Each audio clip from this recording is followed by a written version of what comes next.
추석 명절을 맞아서 오늘은 이 말씀을 중심으로 연합된 신앙, 연합하는 삶 이런 제목으로 함께 말씀을 나누도록 하겠습니다. 여러분 혹시 미식 축구 아십니까? 아메리칸 풋볼이라고 이렇게 말하는데요. 미국 사람들이 가장 좋아하는 스포츠가 이 풋볼입니다. 공을 가지고 서서 우리 편 저 끝에서 상대방 저 끝까지 가지고 가면 점수가 올라갑니다. 공 외에는 아무것도 필요하지 않습니다. 럭비공처럼 타원형의 공 하나, 어디로 튈지 모르는 그 공을 가슴에 품고 혹은 던져서 혹은 차서 저기까지 가면 되는 아주 단순한 그런 것입니다. 그래서 아주 거구의 흑인들과 백인들이 몸을 부딪혀 가면서 공 하나를 얻기 위해서 내 땅을 지키고 상대방 땅을 침투하기 위해서 그렇게 노력하는 서부 개척시대의 모습을 연상케 하는 것이 이 미국인들이 가장 열광하는 이 아메리칸 풋볼입니다. 여러분 이 팀 가운데서요 각각 역할이 있습니다. 뛰기만 하는 사람, 수비만 하는 사람, 공격만 하는 사람들, 공을 받기만 하는 사람들, 중간에서 공을 던지는 것을 잘 던지도록 막아주는 사람들, 각각의 역할이 다 다르게 있는데 그 중에서 공격할 때 공을 가지고 우리 편을 위해서 던져서 패스를 주로 하는 사람을 이제 영어로 쿼터백, 커터백 이렇게 말을 합니다. 그런데 이 쿼터백의 헬멧에는요 무선 장치가 있고요 작은 마이크가 연결되어 있습니다. 그래서 그 무선 장치를 가지고 코치들과 수시로 대화를 하면서 자기 팀의 공격을 진두지휘하는 사람이 바로 이 쿼터백입니다. 코치들이 많이 있습니다. 여러 가지의 다 역할이 있는데 그 코치 가운데 몇 명은요 경기장 맨 꼭대기에 올라가 있습니다.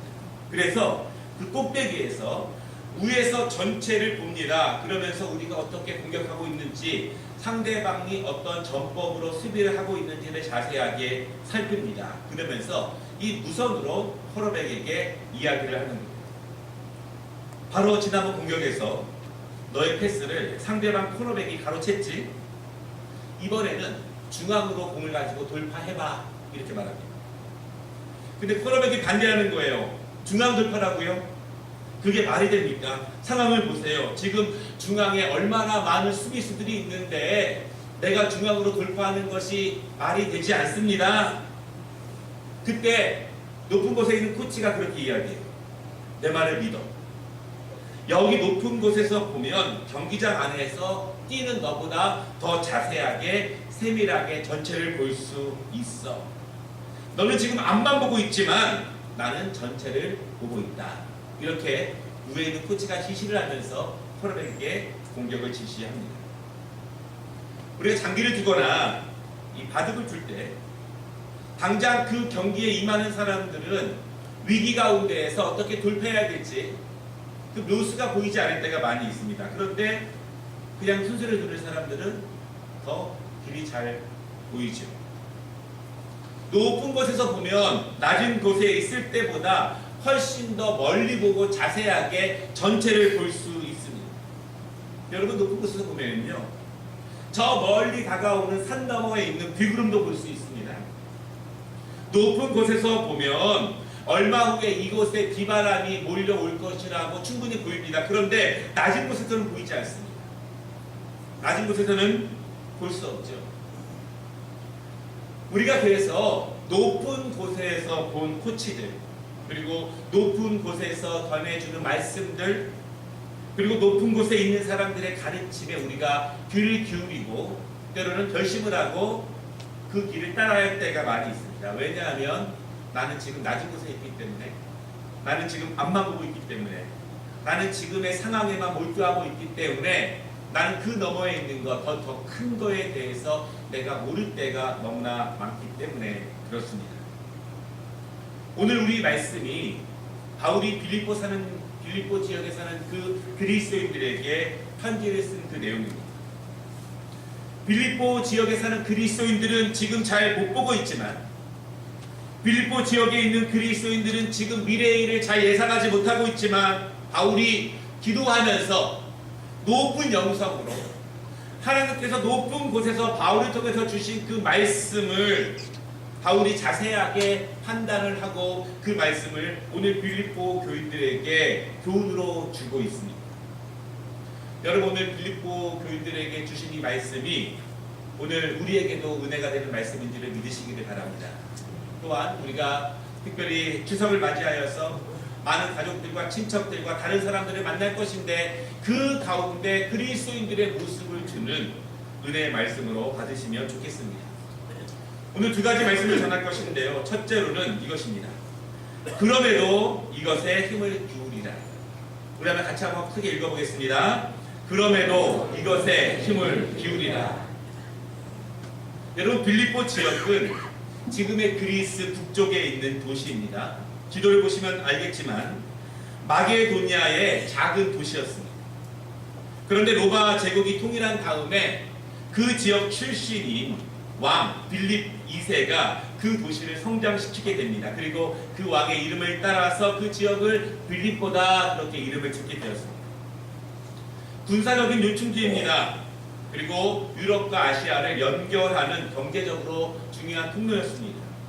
그러다 보니까 여러 사람들이, 여러 민족 출신들이 그 로마 제국이라고 하는 우산 안에서 그 빌립보 지역에 모여서 살고 있었습니다.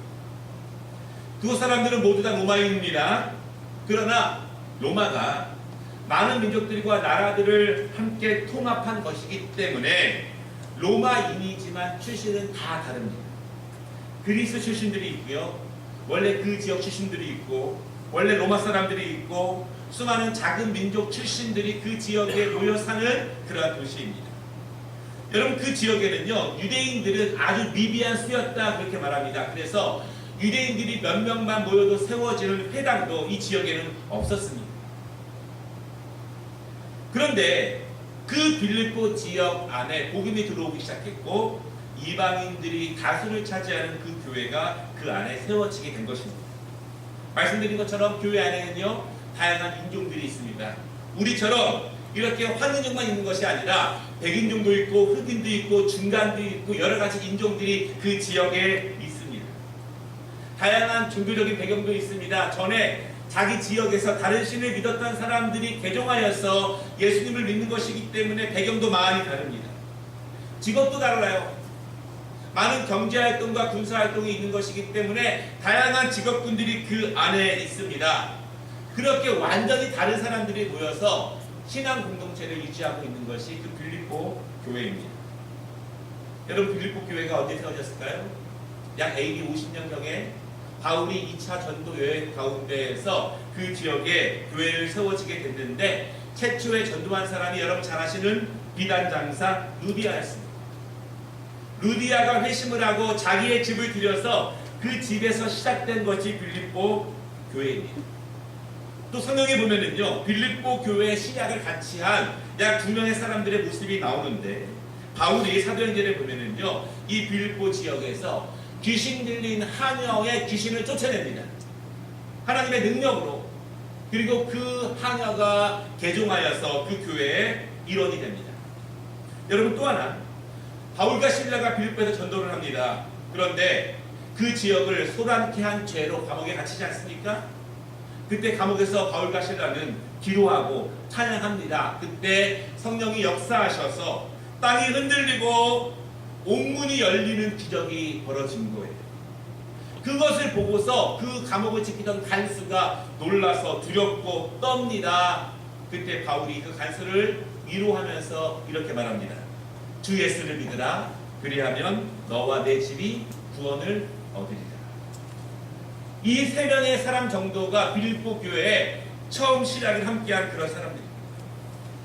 이렇게 하나님의 능력과 하나님의 체험을 분명히 가진 다음에 함께 모여서 그들이 믿은 간증들과 복음을 전하면서 이 교회가 성장하게 되었습니다. 점점 다양한 사람들이 모이게 되고 점점 교회가 부흥하게 되었습니다. 여러분, 그런데 처음에는 다 좋죠. 처음에는 다 은혜롭습니다. 그런데 시간이 지나게 되면 서로 다른 것들이 보이기 마련입니다.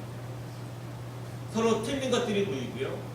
서로 이쁘지 않은 모습들이 보입니다. 점점 나누어지게 된다는 것이죠.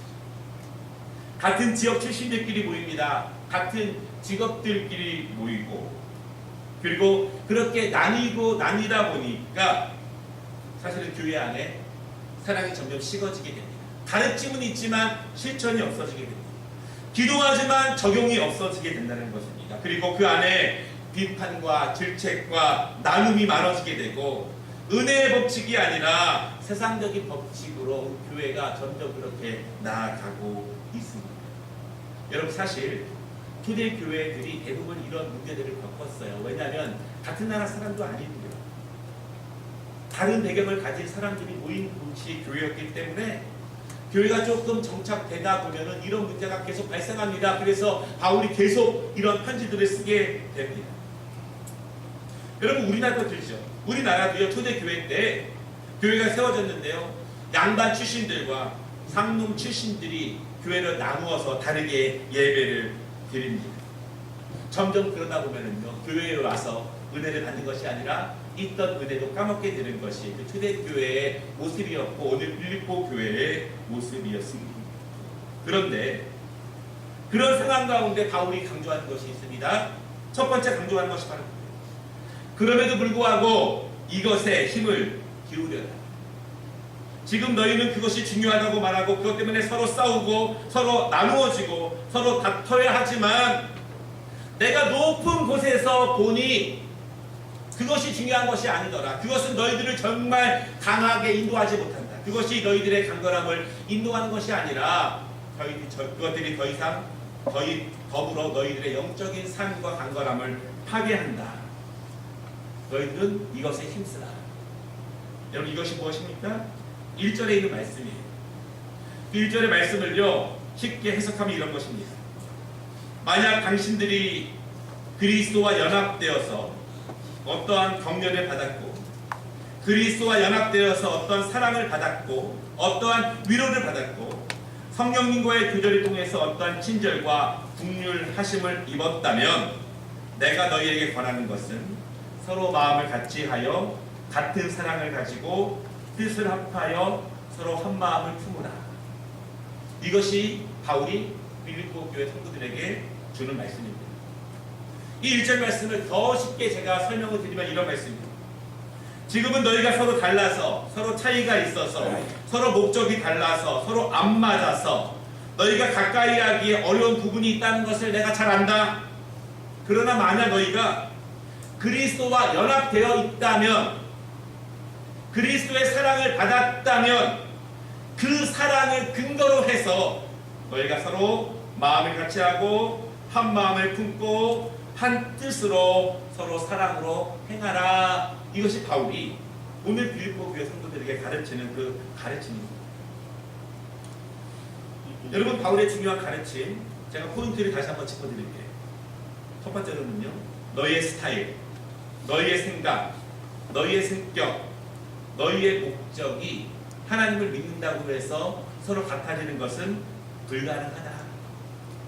그러니까 서로 같아지기 위해서 그것을 바라지 말아라. 너희의 다양한 배경은 결코 같아질 수 없다. 이것을 바울이 말하는 거예요. 그럼 어떻게 하는 것이냐? 너희가 그리스도와 연합되었다면, 하나님이 주신 은혜가 있다면, 그분의 말씀이 너희에게 있다면, 너희가 그의 말씀을 믿는다면, 그 말씀을 순종하기 원한다면, 말씀에 대한 순종함으로 같은 마음을 품고 같은 목적으로 서로를 섬겨라. 이것이 바울이 준 가르침입니다. 여러분, 믿으십니까? 우리가 얼마나 같이 살면 우리의 마음이 하나가 될까요? 이제 추석을 맞이해서 친척을 만나야 되지 않습니까? 시어머니를 만나고 며느리를 만나고 동서를 만나고 친척들을 만납니다. 우리가 100년쯤 살면 같은 마음과 같은 뜻과 한 마음이 될 수 있을까요? 사실 불가능합니다. 하나가 되지 못합니다. 기도하지만 어렵습니다. 사실 안 되는 것은 안 되는 것입니다. 그럼 제가 반대로 이렇게 한번 여쭤보겠습니다. 만약 우리가 빌립보 교회가 한 마음이 되고 같은 마음이 되고 같은 뜻을 가지고 서로를 세워가면서 예배를 드리고 믿음의 공동체를 이루면 하나님이 기뻐하실까? 하나님의 은혜를 더 주실까? 더 크게 세워주실까? 더 더 축복하실까? 당연합니다. 하나님이 그렇게 해주십니다. 그런데 그러려면 중요한 문제가 있어요. 내가 깨닫고 변하거나 아니면 다른 모든 사람들이 변해야 되는데 그것은 불가능하다는 것입니다. 하나가 될 수 없다는 거예요. 내 스타일, 내 성격과 내 배경과 내가 자라온 환경이 다르기 때문에 그것을 하나로 하는 것은 불가능하다. 이것이 바울의 말씀입니다. 여러분, 우리가 사무엘상에 보면은요, 다윗과 요나단의 마음이 하나가 되었다 이렇게 말하고 있는데, 제가 그 설명을 이렇게 드렸습니다. 여러분, 요나단은 왕자이고요, 다윗은 목동입니다. 어떻게 하나가 될 수 있습니까? 그런데 이렇게 설명을 드렸어요.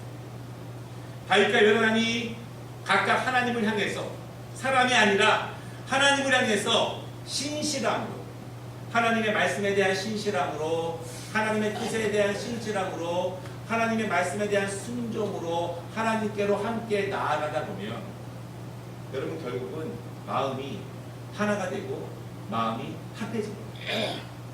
결코 교회가 하나가 될 수 있는 것은 우리의 성격이 같아지고 스타일이 같아지고 그래서 하나가 되는 것이 아니라 하나님을 중심으로 그분의 사랑으로만, 그분의 은혜로만 하나가 될 수 있다는 것을 바울이 가르치고 있습니다.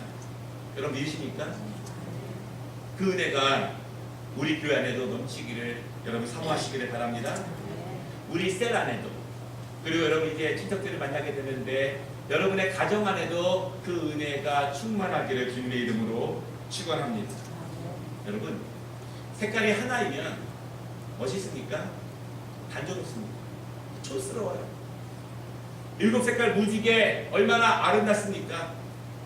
다양한 것은 서로 비판하기 위한 조건이 아니라 하나님께서 우리에게 더욱더 아름답고 화려한 풍성함을 주시기 위한 하나님의 은혜라는 것을 우리가 또한 기억해야 합니다. 이 일도 할 수 있고, 절도 할 수 있고, 찬양도 할 수 있고, 섬길 수도 있고, 영광 올려드릴 수 있는 이 다양성은요, 하나님이 우리를 풍성하게 하시기 위한 하나님의 창조적인 축복이라는 사실을 여러분 믿으시기를 바랍니다.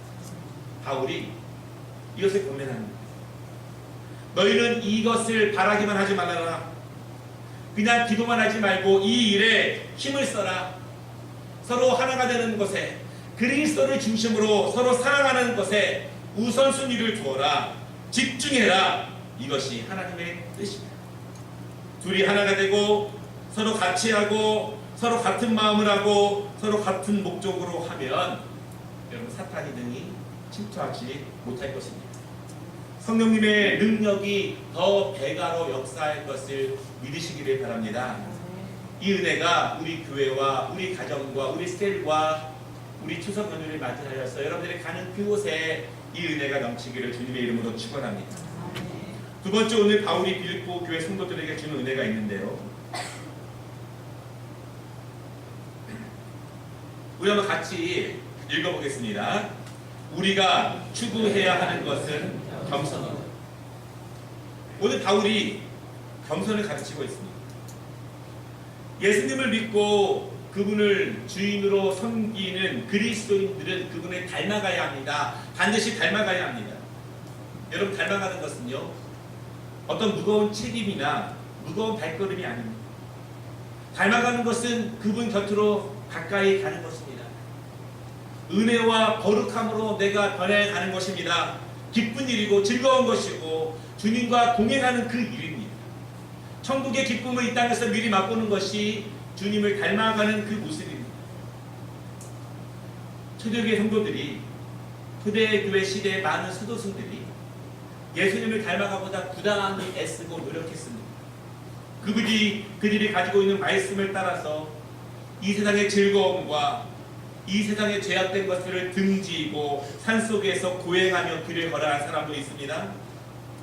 자기의 모든 소유를 팔아서 어려운 사람들에게 나누어 주면서 평생 그들을 섬기며 살아간 사람들도 있습니다. 중요한 것은 예수님을 닮아가려고 부단히 노력했다는 거예요. 왜냐하면 우리의 인간적인 본성이라고 하는 것은 십자가로부터 멀어지게 하려는 본성이 우리 안에 있습니다. 그래서 우리가 결심과 노력을 가지고 부단히 노력하지 않으면 예수님을 닮아가기가 쉽지 않습니다.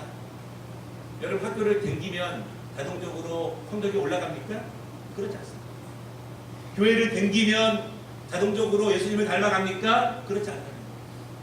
그 말씀을 믿고 순종하고 부단한 노력을 가지고 나아가는 것이 예수님을 닮아가는 그 길입니다. 예수님을 닮아가기 위해서는요, 그분이 이 땅에서 어떤 일을 하셨는지를 자세히 보고 그분이 하신 일을 함께하는 것이 닮아가는 것입니다. 그분은 사람을 살리셨습니다. 소망을 주셨습니다. 보게 하셨고 자유케 하셨고 막힌 담을 하셨고 모든 어두운 가운데 빛을 주셨고 천국 복음을 전하셨습니다.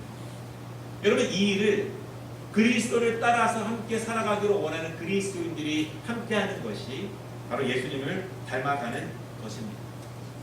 여러분, 그런데 오늘 말씀을 보면요, 바울이 이러한 그리스도인들의 삶을 이야기하면서 가장 먼저 이야기한 것이 뭐냐면 바로 겸손입니다. 겸손.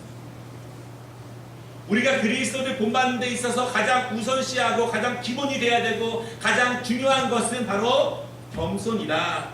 그것을 가르칩니다.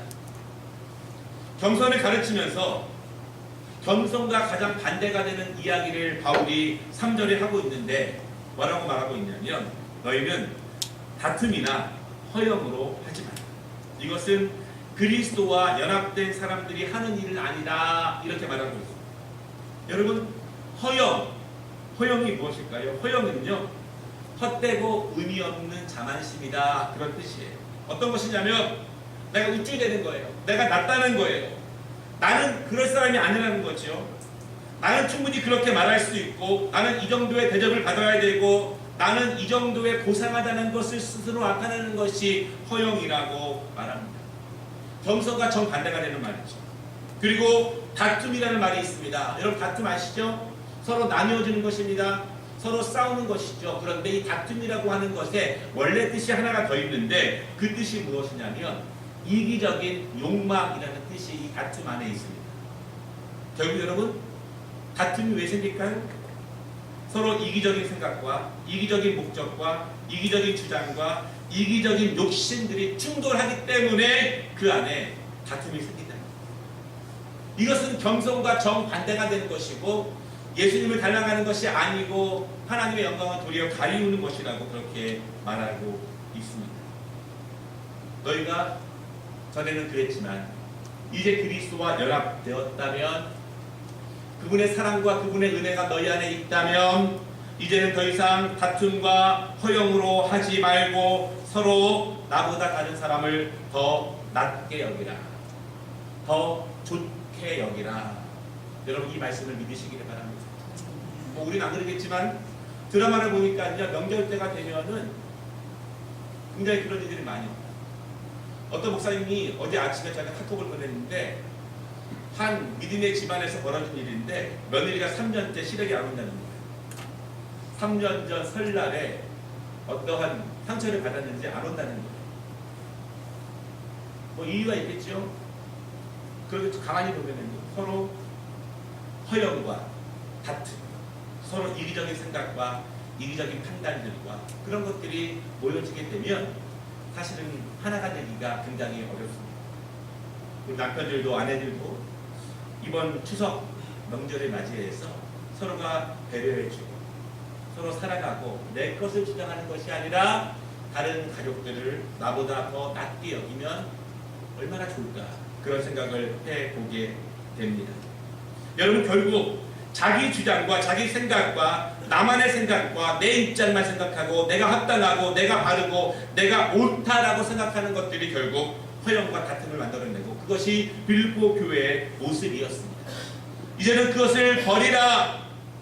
겸손함으로 다른 사람들을 더 귀하게 여기고 존귀하게 대하라. 너희가 그리스도와 연합되었다면 이제는 연합하는 삶을 살아라. 이렇게 이야기하고 있습니다. 여러분, 오늘 바울이 최종적으로 닮아가는 그 그리스도의 겸손을 말하고 있는데요. 중요한 것은요, 5절 말씀해 보니까 너희 안에 이 마음을 품으라. 곧 그리스도 예수의 마음이니. 다른 사람의 마음이 아닙니다. 다른 사람의 겸손이 아닙니다. 바울의 겸손도 아니고요, 어떤 권사님의 겸손도 아니고 우리가 최종적으로 닮아가야 될 목표와 그 수준은 바로 예수님의 마음, 예수님의 겸손입니다. 여러분, 그런데 예수님의 겸손의 핵심이 무엇이냐? 오늘 여러분 다른 거 다 잊어버려도 요거 하나만큼 꼭 기억하십시오. 꼭 예수님의 겸손의 핵심이 무엇이냐?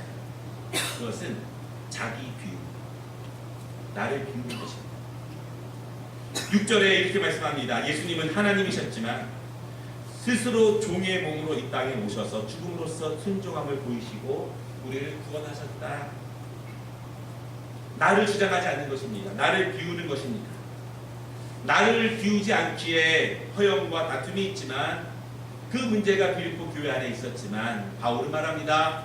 나를 비우라. 왜냐하면 예수님께서, 우리와 연합된 그 예수님께서 그분을 스스로 비우심으로 우리와 연합되었기 때문에 이제 우리가 스스로 비움으로 다른 믿음의 공동체와 세상 사람들과 연합하는 삶을 살라. 그렇게 말하고 있습니다. 알아듣는 여러분, 우리의 힘으로 하나가 될 수 있겠습니까? 불가능합니다. 오직 그리스도의 사랑, 그 사랑으로 내가 연합되었다면 그것을 믿음으로 받고 우리의 순종함으로 연합을 이루어가는 것입니다. 말씀을 마치겠습니다. 그때 하나님이 주시는 은혜가 있는데요. 9절에 보니까 예수님께서 자기를 비우시고 그렇게 나아갈 때 하나님께서 그 이름을 높여주신다. 그렇게 말합니다. 마찬가지예요.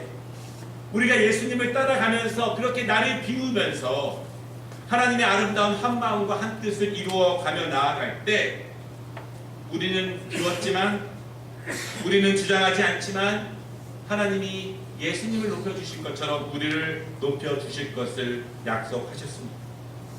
내가 스스로 높아지는 것보다 하나님이 높여주시면 더 크고 더 위대해진다는 것을 여러분 믿으시기를 바랍니다. 우리 교회 안에 이 은혜가 넘치기를 바랍니다. 여러분, 추석을 맞이하여서 가족과 친지를 방문할 때 이 마음, 예수님의 겸손, 나를 비우는 것, 그것으로 우리의 모든 가족들을 대할 때 그 안에서 예수 믿는 사람의 은혜와 빛이 드러날 것입니다. 이 은혜가 넘치기를 주님의 이름으로 축원합니다. 기도하겠습니다. 하나님 아버지,